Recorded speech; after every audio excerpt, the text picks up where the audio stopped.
G B be, آپ کا جو مطالعہ ہے اس میں جو مسئلہ آیا ہے وہ ٹھیک ہے۔ خاتون جس کی شادی کچھ عرصہ پہلے ہوئی ہے، 4 سال،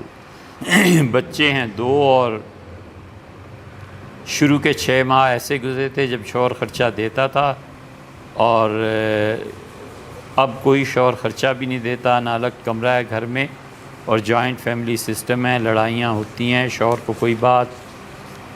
سننے کے کو کہیں تو تیار نہیں ہیں، اور میرا مطالبہ یہ ہے کہ رہائش خرچ کپڑے وغیرہ دیے جائیں، اور تھوڑے سے فاصلے پہ خواہ کرائے کے گھر میں رہ سکے، لیکن سکون تو ملے، جبکہ شوہر سب کچھ کر سکتا ہے نہیں کرتا۔ دیکھیے جتنا بھی فتویٰ ہے نا وہ آپ کے اس اکیلے بیان پہ ہے، آپ نے اس میں سچ لکھا ہے، ہم اس کے مطابق جھوٹ لکھا ہے تو اس کے مطابق، لیکن ذمہ داری اس پرچی پہ ہے جو کچھ آپ نے لکھا ہے، ٹھیک ہے؟ یہ جتنوں کو بھی شادی کا شوق چڑھا ہوا ہوتا ہے نا، انہیں چاہیے کہ اپنی بیوی کے لیے ایک الگ کمرہ، ایک اتنی جگہ جہاں پر وہ اپنی صحت کے لیے ٹہل سکے، ایک واش روم، ایک کچن جہاں پہ اس کا مکمل اختیار ہو، یہ پہلے اس کی فکر کریں اور پھر شادی کے مزے اڑائیں۔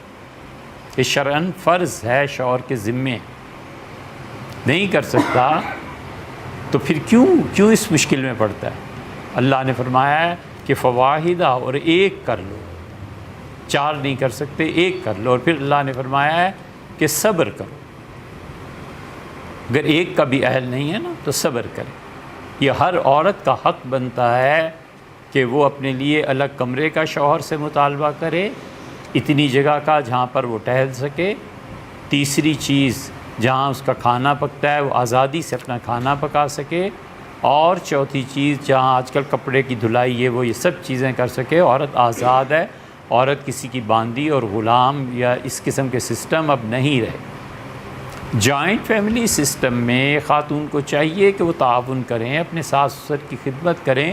اس کے لیے ضروری نہیں ہے کہ شریعت ہی کہے، ٹریڈیشنل چیزیں ہمارے ہاں ایسے ہیں، ہمارے ہاں روایات معاشرے میں چل رہی ہیں، اچھی روایات کو قائم رہنا چاہیے، بری چیزوں کو ختم کرنا چاہیے، لیکن اچھی روایات، مذہب اس کے مقابلے میں کیا کہتا ہے؟ مذہب اگر خاموش ہے تو بہت اچھی بات ہے، مذہب کو انسٹرکشن دیتا ہے تو خود وہ انسٹرکشن، مذہب کا حکم کس درجے کا ہے، فرض ہے، واجب ہے، صرف مستحب ہے، یہ سب چیزیں سوچنی پڑتی ہیں۔ اس لیے خاتون کا اتنا حق بنتا ہے، اگر شوہر اس کا یہ حق نہیں دیتا، حق مہر میں جو لکھا تھا نا کہ ہر مہینے اتنے پیسے ادا کروں گا، اس کا جیب خرچ ہے، وہ نہیں پوچھ سکتا کہ میں نے 5000 لکھا تھا یہ دیا ہے تو 5000 کہاں کیا ہے، اس کی مرضی، آگ لگا دے، اس کی مرضی پھینک دے، یہ شوہر کے ذمے ہے۔ یہ قیامت میں پتہ چلے گا اگر 5000 ہر روپے مہینے نہیں دے، لکھا کیوں تھا؟ اس لیے شریعت انسانوں کے لیے آئی ہے، اور انسان جو بات بھی کرتا ہے بہت سنجیدگی سے زندگی گزارتا ہے، سوچ سمجھ کے کچھ نہ کرتا ہے۔ جانوروں جیسی جذبات کی زندگی اسلام میں نہیں ہوتی۔ ایک لفظ اس نے کہنا ہے طلاق کا، ایک لفظ اس نے کہنا ہے کہ قبول کیا، ایک لفظ اس نے کہنا ہے یہ بچہ میرا نہیں ہے، ایک لفظ اس نے کہنا ہے کہ یہ جائیداد ایک فکرہ ہے، فلاں کو جائے گی، ختم ہو گئی۔ یہ تھوڑی ہے کہ جو منہ میں آئے کہتے جاؤ۔ ہم نے اپنے اساتذہ کو دیکھا، 9 سال ان کے ساتھ گزارے،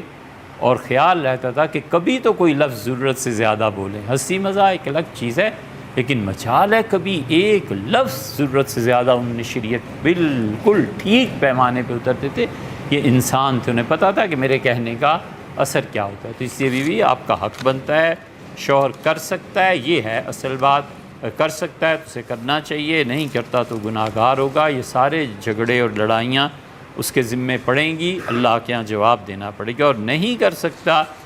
تو پھر آپ کو صبر کرنا ہی ہے، آپ اپنے شوہر کے ساتھ تعاون سے زندگی گزاریں۔ باقی جو بعض عورتوں کو گھر میں صبر کرنے پہ ہوتے ہیں وہ پڑھ لکھ لیجئے، وہ بہت سے حضرات نے کہیں۔